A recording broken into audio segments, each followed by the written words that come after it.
Hello friends, आज हम इस वीडियो में मोटर एक्सीडेंट केस की संपूर्ण प्रक्रिया को समझेंगे। दोस्तों, अगर किसी भी व्यक्ति से किसी का एक्सीडेंट हो जाता है तो यहाँ पर उस व्यक्ति के खिलाफ दो तरह के केस कोर्ट में दाखिल किए जाएंगे, एक क्रिमिनल केस और दूसरा सिविल केस। सिविल केस की संपूर्ण प्रक्रिया हमने दूसरी वीडियो में समझ ली थी। आज हम इस वीडियो में क्रिमिनल केस की प्रक्रिया को समझेंगे। दोस्तों, अगर किसी भी व्यक्ति से रैश ड्राइविंग से या फिर नेग्लिजेंसी से किसी व्यक्ति का एक्सीडेंट हो जाता है तो ऐसे में उस व्यक्ति के अगेंस्ट एक क्रिमिनल केस बन जाता है और उस व्यक्ति के अगेंस्ट एफआईआर दर्ज हो जाती है।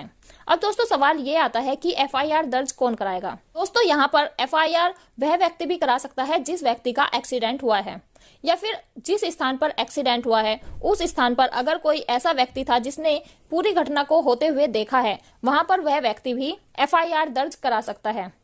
तीसरे नंबर पर पुलिस के संज्ञान में ऐसा कोई मामला आता है जिसमें किसी व्यक्ति ने किसी व्यक्ति के द्वारा किसी का एक्सीडेंट कर दिया गया है, तो वहां पर पुलिस भी एफआईआर दर्ज करा सकती है। या फिर पुलिस को अगर किसी थर्ड पर्सन ने एक्सीडेंट होने की जानकारी दी है और वह व्यक्ति अपना नाम डिस्क्लोज नहीं करना चाहता, तो ऐसे मामले में पुलिस ही कंप्लेनेंट होगी।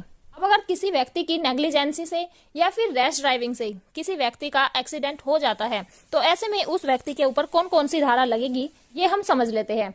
अब अगर आपने रोड पर रैश ड्राइविंग की है या फिर लापरवाही से गाड़ी चलाई है तो ऐसे में आपके ऊपर भारतीय न्याय संहिता की धारा 281 लगेगी, जिसको पहले आईपीसी की सेक्शन 279 में पढ़ा जाता था। लेकिन अगर आपकी रैश ड्राइविंग से या फिर आपकी नेग्लिजेंसी से किसी व्यक्ति का एक्सीडेंट हो जाता है और उसको चोटें आ जाती है तो ऐसे में आपके ऊपर भारतीय न्याय संहिता की धारा 125 भी आपके ऊपर लगाई जाएगी, जिसको पहले आईपीसी में 337 एंड 338 में पढ़ा जाता था। लेकिन अगर आपकी रैश ड्राइविंग से और नेग्लिजेंसी से किसी व्यक्ति की जान चली जाती है तो ऐसे में आपके ऊपर एक धारा और लगेगी 106 ऑफ बीएनएस, जिसको पहले 304A आईपीसी में पढ़ा जाता था। अब इसको चेंज करके नए कानून में 106 ऑफ बीएनएस यानी कि भारतीय न्याय संहिता की धारा 106 में कन्वर्ट कर दिया गया है। तो ये सारी धाराएं आपके ऊपर लगा दी जाएगी। ऐसे में अगर आपके ऊपर सेक्शन 281 ऑफ बीएनएस लगा है यानी कि आपने रोड पर रैश ड्राइविंग की है तो इसमें जो पनिशमेंट का प्रावधान है वो 6 मंथ्स की इम्प्रिजमेंट साथ में 2500 रुपए का फाइन है। बट अगर आपकी नेग्लिजेंसी की वजह से किसी को चोट लग गई है, अगर हल्की चोट लगी है, तो ऐसे में जो पनिशमेंट का प्रावधान है वो 6 मंथ की इम्प्रिजमेंट है, साथ में 5000 रुपए का फाइन लगेगा। लेकिन अगर किसी को ग्रीवियस हर्ट हुआ है, ज्यादा चोट लग गई है, तो ऐसे में जो पनिशमेंट है वो 3 साल की दी जाएगी, साथ में 10,000 रुपए का फाइन भी लगेगा। लेकिन अगर आपकी रैश ड्राइविंग से और नेग्लिजेंसी से किसी व्यक्ति की जान चली जाती है तो ऐसे में जो पनिशमेंट है वो 5 ईयर की इम्प्रिजमेंट है, प्लस इसमें फाइन भी दे रखा है। लेकिन फाइन का अमाउंट डिस्क्लोज नहीं किया गया है, वो कोर्ट पे डिपेंड करेगा कि कोर्ट कितना फाइन लगाती है। अब अगर किसी भी व्यक्ति के ऊपर ये सेक्शंस लग गए हैं तो ये बेलेबल ऑफेंस है और उस व्यक्ति को बेल लेने का राइट है। यानी कि अगर किसी व्यक्ति ने एक्सीडेंट कर दिया है और उसको पुलिस ने पकड़ लिया है तो उस व्यक्ति का ये राइट होता है कि उसको या तो थाने से बेल दी जाए या फिर कोर्ट में जाने के बाद उसको बेल कोर्ट से दी जाए। यानी कि वो एक अधिकार के तौर पर अपनी बेल थाने में या कोर्ट में लगा सकता है।